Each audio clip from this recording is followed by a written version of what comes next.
أعزائي المشاهدين، سلام الله عليكم. نرحب بكم في هذا العدد الجديد من برنامجكم عين من أوروبا. أستضيف وإياكم في هذا العدد الصحفي البلجيكي الأكثر شهرة، الكاتب والمفكر ميشيل كولون. من يكون ميشيل كولون ولماذا استضفناه؟ الجواب بعد قليل.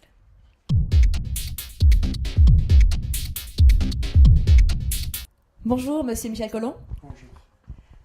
Tout d'abord, nous vous souhaitons la bienvenue dans notre émission, dans Clin d'œil d'Europe. Merci à vous. Tellement de choses se passent aujourd'hui dans le monde, et puis je mettrai entre parenthèses le monde arabe ou celui du tiers-monde. Peut-on prétendre savoir ce qui se passe réellement aujourd'hui ? Je crois que pour juger de ce qui se passe dans le monde et de tous ces bouleversements, la première question à se poser, c'est l'information. Et pour ce qui est de l'Europe où je vis, je pense que l'information, et je pèse mes mots, est une catastrophe. Je pense que nous sommes en face d'empires médiatiques qui ne nous disent pas la vérité sur les guerres des États-Unis, de la France, sur les relations Nord-Sud en général. J'ai analysé le problème de l'information que nous recevons sur Israël dans le livre Israël, parlons-en.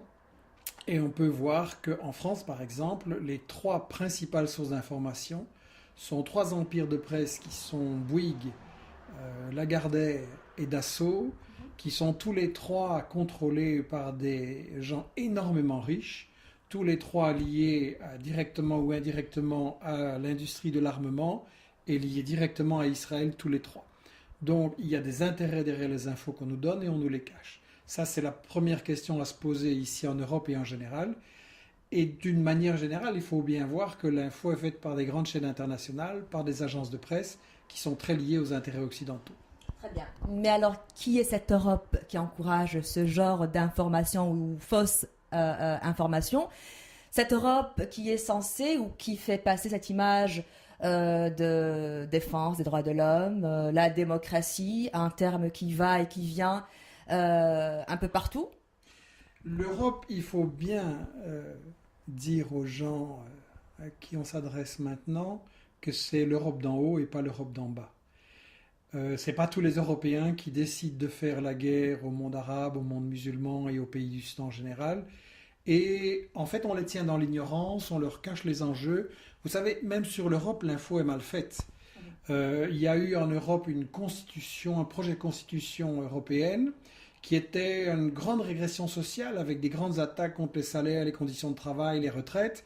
Et l'info qui était faite par les médias était zéro. On disait à tous les Français et aux Européens, vous devez approuver ça. Et puis sur Internet, s'est développée en parallèle une autre campagne d'information. Finalement, les gens ont voté non à ce traité, cette constitution européenne. On l'a fait quand même passer, parce qu'il n'y a pas vraiment de démocratie en Europe non plus. Et donc l'information, les Européens en sont victimes aussi. On les manipule et aux États-Unis, c'est pareil. Très bien. Et quel genre de démocratie l'Europe voudrait ou essayerait de vendre? Il y a un mythe qui doit absolument être éliminé. Le mythe que l'Europe ou les États-Unis veulent la démocratie. C'est vrai que dans le monde arabe, la démocratie est peut-être un problème et il y a certainement beaucoup de choses à faire et c'est aux Arabes et aux musulmans en général à en décider. Simplement, l'Europe n'est absolument pas le professeur qui doit donner des leçons. Il faut rappeler que l'Europe a maintenu en place, financé, armé des démocraties sanglantes. Je suis belge. Prenons l'exemple du Congo.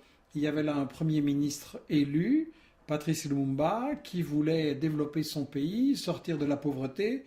La Belgique, la France, les États-Unis l'ont assassiné pour le remplacer par le dictateur Mobutu, qui a terrorisé et appauvri son peuple, qui s'est rempli les poches à coups de milliards, et tout ça, il n'y avait pas de problème.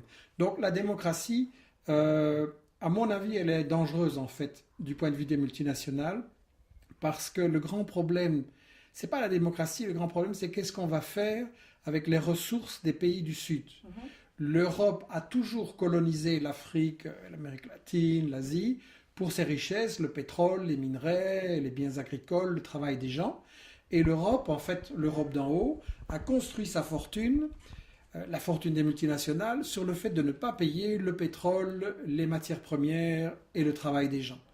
Et si on change ces relations économiques, si on arrive à faire en sorte que les ressources servent non pas à enrichir les multinationales, mais à lutter contre la pauvreté, à être réutilisées pour créer une économie, un développement, des échanges et pour qu'il y ait vraiment une sortie de la pauvreté, ça n'intéresse pas l'Europe. L'Europe, ce qu'elle veut, c'est des matières premières qu'elle ne paye pas, c'est des main-d'œuvre qu'elle ne paye pas. Et donc, je pense que la démocratie, c'est par rapport à ça. Pour revenir au monde arabe, on a eu des élections en Palestine, et qu'est-ce que l'Europe a fait? Elle a bombardé les gens de Gaza parce qu'ils avaient mal voté. Ce n'était pas sans goût. Voilà, donc la démocratie, ça les arrange bien. Quand c'est une pseudo-démocratie, que j'appellerais de basse intensité, une pseudo-démocratie où les gens qui sont élus, qui sont en fait nommés par l'Europe, font ce qu'on attend d'eux. Dès qu'un pays applique une vraie démocratie, c'est-à-dire décide nos ressources, elles vont profiter à notre peuple, je pense à Mossadegh en Iran, je pense à d'autres, l'Europe renverse les gens qui ne lui plaisent pas. Très bien. Vous avez évoqué les multinationales. Est-ce ces mêmes multinationales qui sont derrière ce qui se passe aujourd'hui en Libye et puis ce qui s'est passé au Soudan? On a carrément accusé le gouvernement des crimes les plus horribles contre l'humanité. Et puis après cela, c'est la division du pays en deux parties, le nord et le sud. Pour le cas de la Libye, que j'ai étudié de près, je pense que c'est très clair. C'est une guerre des multinationales. C'est une guerre pour garder le contrôle du pétrole, évidemment. Le pétrole libyen, ils veulent se l'approprier. C'est aussi une guerre avec des rivalités entre les multinationales des différents pays. À mon avis, la Libye avait des contrats avec l'Italie et l'Allemagne, moins avec la France et la Grande-Bretagne. Je pense au pétrole, mais je pense aussi à d'autres grands travaux. Et on a remarqué que c'est Londres et Paris qui étaient très excités à renverser Kadhafi avec les États-Unis. Donc je pense qu'il y a aussi une bataille entre eux sur le partage du gâteau. Mais il n'y a pas que la question du pétrole libyen. Derrière la guerre contre la Libye, je pense qu'il y a plusieurs objectifs qui sont poursuivis par les États-Unis et leurs alliés, qui sont en fait le pétrole bien entendu, la sécurisation d'Israël, c'est-à-dire qu'Israël est le flic du Moyen-Orient, le flic du pétrole. Et évidemment, ça faisait peur aux États-Unis et aux autres qu'il y ait peut-être demain une Tunisie qui se libère, une Égypte qui se libère, et la Tunisie, la Libye, l'Égypte ensemble, la situation d'Israël allait devenir critique, parce qu'Israël ne peut tenir le coup qu'en ayant des dictatures arabes autour qui la protègent. Donc ça, c'est un deuxième objectif. Un troisième, très clairement, pour les multinationales et leur gouvernement, c'était d'empêcher la libération du monde arabe. Vous savez, il y a 300 millions de gens dans le monde arabe. Un tiers, c'est des jeunes de moins de 15 ans. Ça veut dire qu'on a et on va avoir de plus en plus un très grand problème d'emploi. Pour résoudre ce problème d'emploi, vous devez créer une économie qui est au service des gens et pas une économie où toutes les richesses partent vers les multinationales et où reste la pauvreté. Et donc je pense que les États-Unis et leurs alliés ont très peur que le monde arabe prenne leur sort en main et décide le pétrole et nos autres ressources et notre travail, ça doit servir à notre bien-être, à notre avenir. Un quatrième point qui reflète les intérêts des multinationales, c'est que la Libye finance une série de projets de développement de l'Afrique qui permettraient à l'Afrique d'échapper un peu au chantage des multinationales, à la mainmise exactement.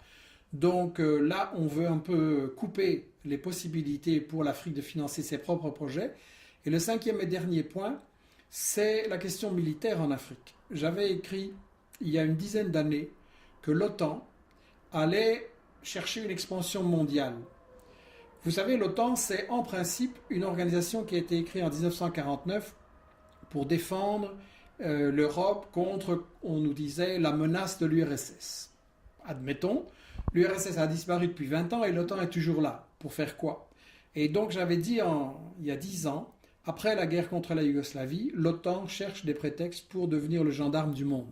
Et vous pouvez constater maintenant que l'OTAN a fait une guerre injuste contre la Yougoslavie, une guerre en Europe, occupe l'Afghanistan, deuxième guerre en Asie et maintenant en Afrique